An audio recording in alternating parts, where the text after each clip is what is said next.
할렐루야, 반갑습니다. 2월 6일 화요일 아침 묵상 시간입니다. 오늘도 하나님의 말씀 앞에 나오신 우리 모든 함께하는 교회 성도 여러분들을 예수님의 이름으로 환영하고 축복합니다.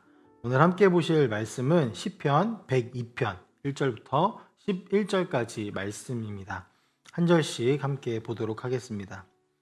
여호와여, 내 기도를 들으시고 나의 부르짖음을 주께 상달하게 하소서. 나의 괴로운 날에 주의 얼굴을 내게서 숨기지 마소서. 주의 귀를 내게 기울이사 내가 부르짖는 날에 속히 내게 응답하소서. 내 날이 연기같이 소멸하며 내 뼈가 숯같이 탔음이니이다.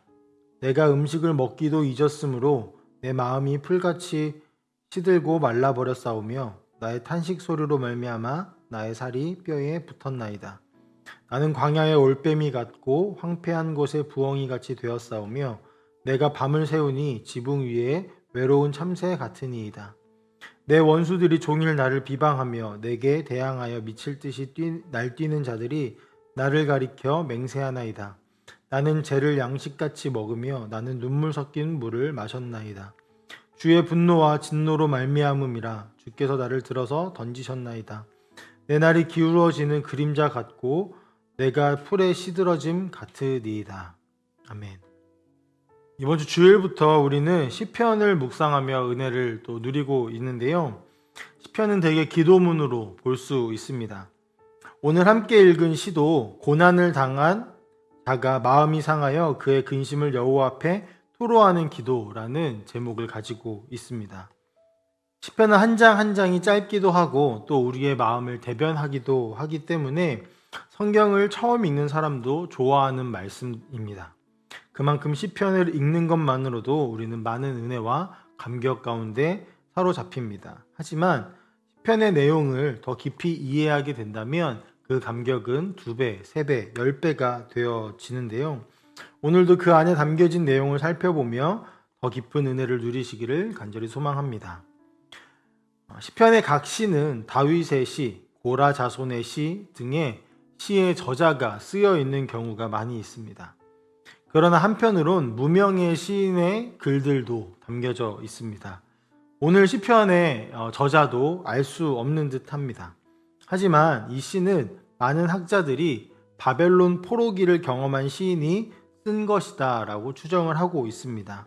왜냐하면 이 시의 표제, 그것이 바벨론의 기도문과 비슷했기 때문입니다. 시를 살펴보면 시인은 매우 고통스러운 시기를 지나고 있음을 알 수 있죠. 지금 자신에게 처한 고통은 하루하루가 연기같이 사라지는 듯한 고통이고 식음을 전폐할 만큼 괴로운 일이며 고통에 소리치다 못해 온몸에 살이 찢겨 나가는 것 같습니다. 당시 괴로울 때는 또한 죄를 쓰면서 자신의 고통의 크기를 드러냈던 전통이 있는데 얼마나 고통스러우면 죄를 양식같이 먹고 있다라고 표현을 하고 있고 또 눈물을 물처럼 마셨다라고 표현합니다. 그만큼 시인은 고통 속에 발버둥치는 중인 것입니다. 우리가 너무 고통스러워서 아무것도 할 수 없이 눈물만 흘리거나 혹은 그조차도 나오지 않아 숨조차 제대로 내쉬지 못하는 그런 때를 상상해 보면 조금은 이해할 수 있지 않을까 싶습니다. 견딜 수 없는 고통을 견뎌야 하는 상황인 것이죠. 사람들은 그런 상황에 처할 때, 다시 말해서 혼자서 이 모든 고통을 감당할 수 없을 때 가장 신뢰하고 안정을 줄 수 있는 사람을 찾기 마련입니다. 부모님 혹은 사랑하는 사람, 친구 등의 자신의 상황을 이해하고 또 고통을 나누어 감당해 줄 수 있는 사람을 찾죠. 오늘 시인도 그러합니다. 시인이 찾는 대상은 부모님이나 사랑하는 사람이나 친구가 아니라 하나님이라는 사실이 매우 중요하겠습니다. 그런데 그의 호소를 보면 하나님을 찾는 것이 의아한 것처럼 보입니다. 왜냐하면 10절 말씀에 시인은 주의 분노와 진노로 말미암아 주께서 나를 들어 던지셨다라고 표현하고 있기 때문입니다. 또 2절에서는 얼굴을 숨기지 말아달라고 호소하기까지 합니다. 이러한 표현은 하나님을 원망하거나 하나님 때문에 고통이 주어졌다라고 말하는 것은 아닙니다. 오히려 오랜 시간 하나님을 찾았으나 응답이 되지 않음에 더욱 고통스러워하는 것을 표현하는 것으로 볼 수 있습니다. 또 한편으로 원수의 공격이 너무 커서 하나님께서 나를 버리신 것은 아닐까? 하나님이 모든 것을 주관하신다고 하시는데 나의 이 고통이 하나님이 나를 외면하고 계신 것은 아닐까 하는 생각을 담은 것이라고 볼 수 있겠습니다. 그만큼 시인은 한두 번이 아닌 수없이 하나님을 찾았다라고 보여지는 표현을 우리는 말씀 속에서 살펴볼 수 있는데요. 그럼에도 포기하지 않고 다시 하나님을 찾으며 이제는 내 기도를 들으시고 나의 부르짖는 소리를 들어달라고 외치고 있는 것입니다. 사람이 고통 속에서 소리를 칠 때 처음에는 힘을 다해서 소리치지만 아무런 반응이 없으면 점점 소리가 줄어들게 마련이죠. 믿을 만한 사람이라고 생각해서 호소해도 아무런 반응이 없다면 결국 그 사람에게 소리치는 것을 포기하기 마련입니다. 그러나 유일하게 소리치는 것을 포기하지 않게 되는 존재가 있는데요. 바로 우리의 부모님입니다. 친구에게도 사랑하는 연인에게도 그의 침묵이 길어지면 포기하지만 유일하게 부모님께는 끝까지 포기하는 것처럼 보여도 다시 도와달라고 소리치게 됩니다. 그것이 정상적인 부모라면 말이죠. 어떻게 그것이 가능할까요? 그가 나의 부모이기 때문입니다. 그래서 부모를 신뢰하기 때문입니다. 그가 나를 사랑한다라는 것이 변함이 없다라는 사실을 우리는 경험적으로 알고 있기 때문입니다. 시편에는 수많은 탄원시가 존재하는데 원수를 고발하기도 하고 분노가 여기까지 느껴지게 표현되어지는 것들도 많이 있습니다. 오늘 시편처럼 고통스러운 외침이 들리는 듯한 소리들도 있죠. 그런데 그것이 모두 하나님의 말씀이라는 이 성경에 기록되어 있다는 것입니다. 하나님의 뜻이 담겨 있다라고 말하는 그곳에 말입니다. 무슨 뜻일까요? 무엇을 우리는 이것을 통하여서 볼 수 있을까요? 그것이 잘못된 것이 아니라는 말이죠. 고통 속에서 우리는 때로는 분노하기도 하고 때로는 소리치기도 하지만 결국 하나님을 향해야 한다라는 것입니다. 그가 우리의 아버지 되시기 때문입니다. 그가 우리를 영원토록 사랑하시기 때문입니다. 그리고 그가 반드시 응답할 것이기 때문입니다. 우리가 오늘 읽은 이 시편 102편은 사실 오늘 읽은 말씀에서 끝나는 것이 아닙니다.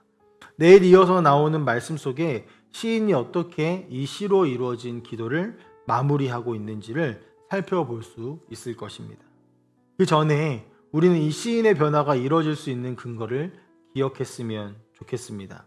그는 자신에게 얼굴을 숨기는 것만 같고 자신을 들어서 던지는 듯한 이 하나님 앞에 그럼에도 불구하고 끝까지 나아가 그의 이름을 부르짖었습니다. 그가 가지고 있는 마음의 상태는 고통 속에서도 하나님만큼은 나를 버리시지 않을 것이다 라는 마음이었고 하나님 또한 이런 이 시인의 마음과 태도를 기뻐하십니다. 어린아이가 자신의 소리를 듣고도 반응이 없는 부모에게 더욱 매달리는 듯한 그런 태도. 삶에 어떤 어려움이 있을지 혹은 앞으로 어떤 일들이 우리에게 닥쳐올지는 모르겠습니다. 하지만 성경이 말하는 원리는 하나입니다. 아버지 되시는 하나님 앞에 나아가 그의 이름을 부르는 것입니다. 신뢰하기 때문에 그리고 나를 사랑하심을 알기 때문에 포기하지 않을 수 있는 것입니다.